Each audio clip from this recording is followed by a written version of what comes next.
Now, you mentioned also the question, what if PWI, knowing HBCU college is an option, then what can I do for a living?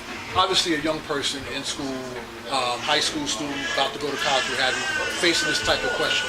First question I'm going to ask, please expound on what PWI is and what HBCU is, and then provide the answer to that question. You know, what can a student do if they don't have that option?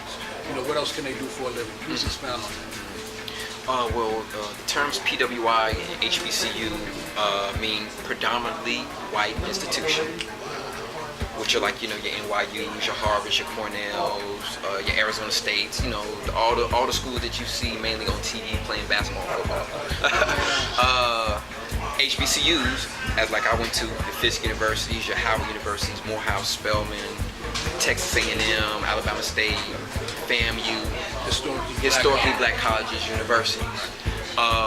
And a lot of times with colleges in general, a lot of students feel like, well, what if I don't need to go to college? What if college is not for me? Well, I would say, you know, depending on what you're trying to go for, college may or may not be for you. All right? And that's not to say that, because a lot of people are like, oh, what do you mean by that? College is for everybody. Everybody should have the opportunity to go to college. Okay? Meaning affordable education in order to enhance your skill set, in order to enhance your thinking, lifestyle. Now, what I mean by should everybody go to college? No, I don't think so. And that's a bold statement to make because a lot of people are like education, education, education. I'm a proponent of you can learn anywhere. Education is the world. One of the professors from Howard, Dr. Greg Carr from Howard University, a speech I was listening to that he did at the African Leadership Conference down in Mississippi. He said the world is a shrine, meaning that everything in the world has context of education, of history, science. So you can learn anywhere if you're open to it. So to get back to the main point, college is not for everyone, but everyone should have the opportunity to go to college. If college is not an option for you, learn a skill, learn a trade. It could be marketing, it could be carpentry, it could be what's some other? It could be an entrepreneur, depending on what industry you want to go into. So it just depends. But I would say do not go to college if you don't have a plan in mind, because you'll just be wasting your time and your money. Very good. And college is expensive more than ever now. Definitely is. So you'll be taking on debt that you didn't want to take on, and you'll end up regretting later. What's the point of school with so many obstacles in the way? So you have a lot of young people, like you said, it's not dropout rate, it's pushed out rate. Yeah. So you have a lot of young people saying, well, what's the point? Why should I even go? Why should I even subject myself to that type of thing? What is your answer or feedback to a student who might be thinking or has the question, what's the point of school with so many obstacles? Well, to know that life is filled with obstacles, life is filled with challenges, and in order to do those things, you have to go through them. You can't run away from it. A good book that I recommend for those who are facing just general obstacles and challenges is Think and Grow Rich by Napoleon Hill.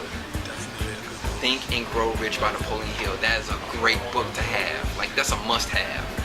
And another book, since we're in a bookstore, Sister's Bookstore, which we'll talk about later. But yes.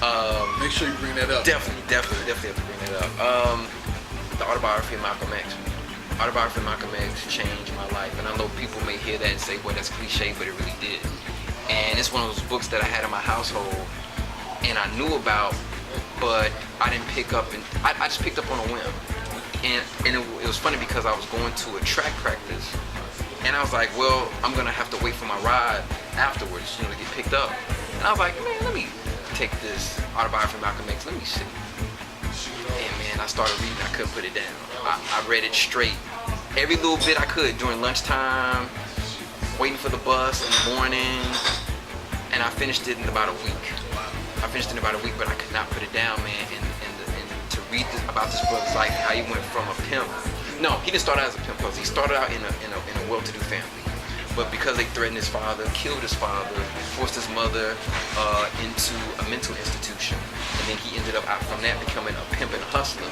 And then out of him going to jail, getting into the Nation of Islam through his siblings, introducing it to him, getting back on the path of righteousness and like being the man he became. And that just showed me that anything is possible. That even though we go through trials and tribulations, that it's imperative for you all to be at your best. Like, you must be at your best, because we're depending on you to carry the legacy. I'm carrying the legacy from my ancestors and my family and my people in my community that invested time in me to be the best I can be to help to push us forward. Not just me, but me and my peers. So we need you all to be your best, and we want to help to push you all and to guide you all forward, so that way you can carry on the legacy once we get to that point where, you know, the road is tough, you know, we've gone as far as we've gone. Now it's time for you to go even further.